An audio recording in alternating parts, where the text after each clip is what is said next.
Welcome back to the Deep Dive. Today, we're cracking open something fascinating.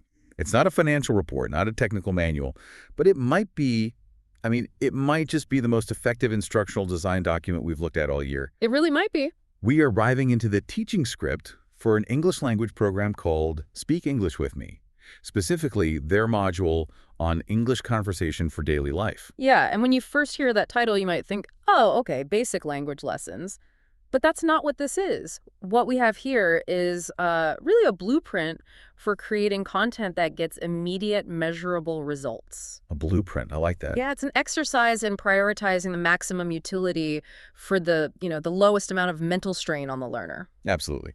So our mission today, it's not to review vocabulary. You, our listener, you've already got your own areas of expertise covered. Our mission is to dissect the architecture of this material. We want to understand the engine that makes this content so successful. Right. Why is it so sticky? Exactly. Why are these specific, simple dialogues so sticky? If you're tasked with quickly imparting knowledge, a new system, a client presentation, prepping your team this framework, it offers some powerful insights. It's highly effective, I think, because the creators clearly understood their biggest constraint. Attention is limited. The guide itself, it lays out its strategy. It targets that crucial overlap between beginners and intermediate learners, and it focuses only on content that is immediately actionable. Actionable now. Right now. This is knowledge built for quick application. So the learner gets an immediate win, and we all know that immediate success is the greatest driver of engagement. Okay, so let's unpack that strategy, starting with the content choice itself. This wasn't like philosophical choice, it was practical. It was data-driven. Completely. The script notes explicitly call out daily life English as the focus because, and this is the key, it has high search volume. People are actively looking for this stuff. And that is the first crucial lesson for anyone designing a knowledge-sharing system, right? You have to prioritize content based on what the user needs, on the frequency of use, not just, comprehensiveness. Right. Most managers, they try to front-load all the theory. They do. This script does the complete opposite.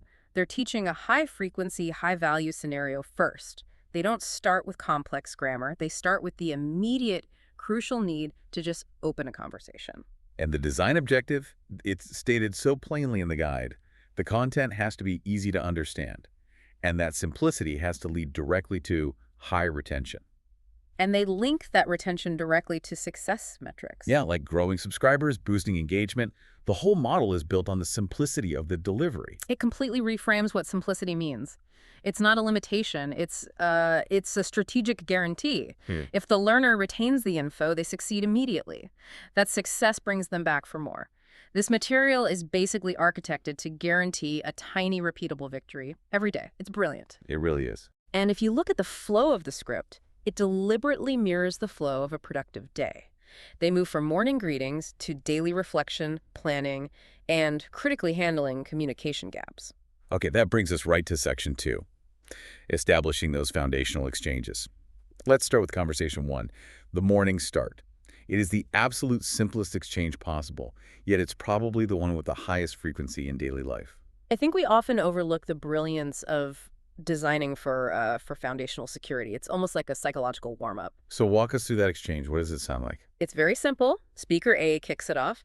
"Good morning, how are you today?" Speaker B replies. "I'm doing well, thank you. How about you?" And Speaker A closes the loop. "I'm good, ready for the day." It's a closed-loop system of courtesy. It's totally predictable, polite, and requires almost no complex thought to execute. Exactly. It establishes a rhythm, and, crucially, it builds immediate low-stakes confidence. The learner knows they can do this perfectly. It's a guaranteed success. Okay, but isn't that almost too simple for, say, a professional audience? Does that level of politeness really hold the key to engagement for someone who already speaks English? I think it holds the key to reducing activation energy. And the guide backs this up. It includes a specific note right next to that dialogue, identifying it as a very common daily English conversation. It's an immediate signal to the learner, use this now. It removes any ambiguity about its value. All of it. So Yeah. for you, the takeaway is clarity. Explicitly state the high-frequency usefulness of what you're delivering. Don't make your audience guess what's most important. That makes a lot of sense. So once that confidence is there, the material has to move on, right? And it can't stay on simple greetings, which moves us to conversation 2. Reflecting on the day. This is where we move beyond pleasantry and, actually share some information. And this is a pretty significant structural leap. The opening line is still simple, "How was your day?" But the structured response they teach is a high-value tool in itself. The learner is taught to say, "It was busy but productive," and then follow up with, "I learned something new today." That phrase, busy but productive, that's a gem. It's efficient, it's professional, and it provides a really positive framing. I've definitely used that in status updates to avoid rambling. And that's the key insight right there. The script isn't just giving them language, it's providing a framework for summary. Saying, "I learned something new today," models this reflective, results-oriented practice. If you're reporting to your manager, you're not asked to list everything you did right. No, you're asked for a summary of the outcome, a key takeaway. Exactly. And this tiny dialogue teaches both of those things efficiently. It teaches how to perform a summary, not just exchange pleasantries. It's a huge leap in functionality, but it's packaged in this tiny, easily retained exchange. So we've covered the start and the reflection. The next natural phase is, of course, planning. Conversation 3 focuses on future action and, pretty cleverly, on habit formation. This is where the script pivots. It goes from descriptive language talking about the past to aspirational language shaping the future. And it uses the simplest Q&A format to deliver a powerful meta lesson. So the prompt is all about the future. What are you doing later? And the response they offer is focused on self-improvement. I'm planning to practice my English. The conversation itself is the practice, but the content of the conversation is about the commitment to practice. It's brilliant, self-referential design. And the follow-up note is what really drives it home. After an affirmation like, "That's a great idea," the second speaker states the core principle. Yes, consistency is important. This is just genius content design. They're not just giving them words to say.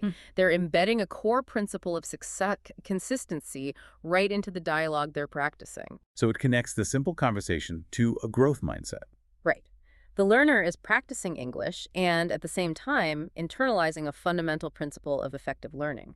It turns the simple act of planning into a philosophical statement about growth. So why is embedding the principle like that in the dialogue itself so much more effective than just listing it as a bullet point? Because it makes the information meaningful. It attaches an emotional, a strategic value to the words. When you connect a physical action saying the words to a bigger idea, the memory trace is just so much stronger. It becomes part of your identity. I am someone who values consistency. That's incredibly sticky. But every learner, whether it's a new language or a complex technical brief, eventually hits a wall. The communication gap. You don't understand the jargon, the diagram, whatever. And the script addresses this directly with Conversation 4, which I would argue is the single most crucial practical lesson here. I agree 100%. This section tackles that inevitable moment of failure. And, crucially, it provides a safe, low-stakes way to recover. It's about normalizing the challenge. So tell us what that dialogue looks like. It's immediate and direct. Speaker A has the courage to just say, "Sorry, I didn't understand that."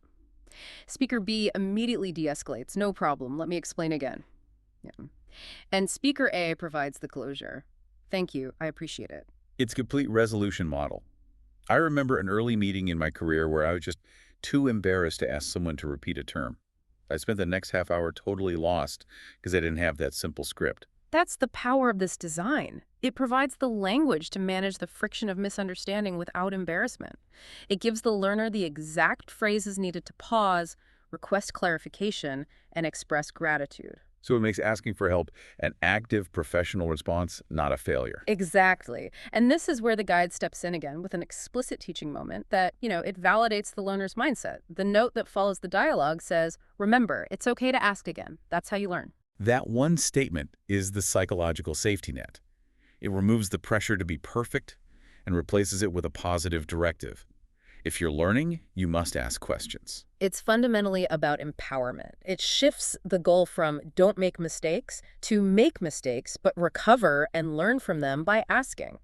Any system, any training that fails to provide a clear mechanism for asking questions is destined to fail at retention. That brings us to the philosophical wrapper that ties this whole script together, the daily motivation message. These are points that exist outside the dialogues, like the Creator's Manifesto. Yes, this is the ethos. It summarizes the whole approach, and it's built on lowering that barrier to entry while raising the expectation of frequency. They lead with, you don't need perfect English, you need daily practice. And then every small conversation makes you better.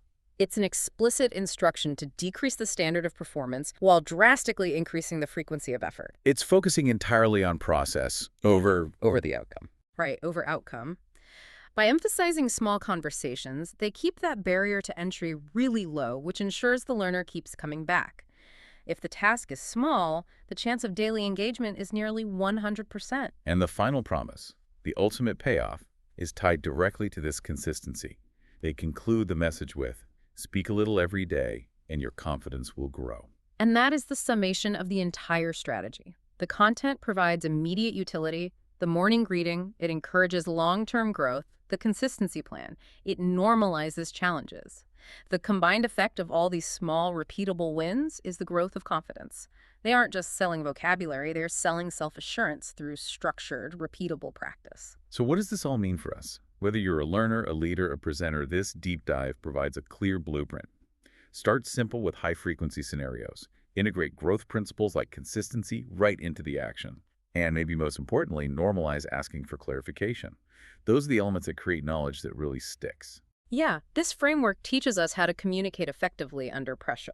It prioritizes efficient summaries, like busy but productive, and gives you ready-made scripts for handling difficulties. It's an incredible guide to the 20% of information that provides 80% of the utility.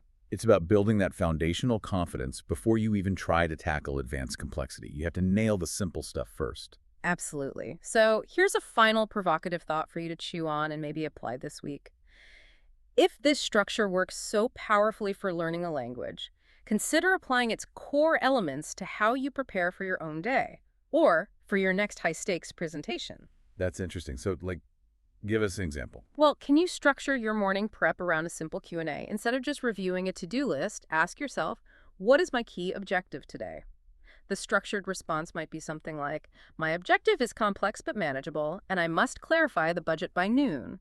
It mirrors that structure of busy but productive. So you start with a simple question, give an efficient, structured response, and then you embed a commitment to learn something or resolve a gap, that clarification step. Precisely. Use that model simple Q&A, a productive response, and an embedded growth principle to organize your intentions. That simplicity might just be the key to unlocking your own high retention, making sure you are always, ready for the day. Yeah.